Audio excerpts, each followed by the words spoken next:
ہوتی ہے وہاں عید کے قریب اور شادی بیاہ کے موقع پر نئے نوٹوں کو بھی بیچا جاتا ہے اور اس پر اضافی رقم وصول کی جاتی ہے۔ مثال کے طور پر 1000 دے کر اس کے بدلے میں پرانے نوٹ 1100، 1200، 1300 وصول کیے جاتے ہیں۔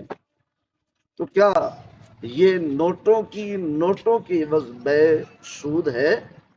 آج اس کے حوالے سے تحقیقی درس آپ تک پہنچانا مقصود ہے۔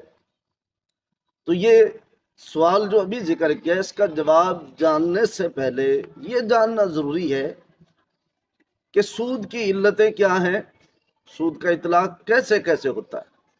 رب العزت نے ارشاد فرمایا احل اللہ البیع کہ رب ذوالجلال نے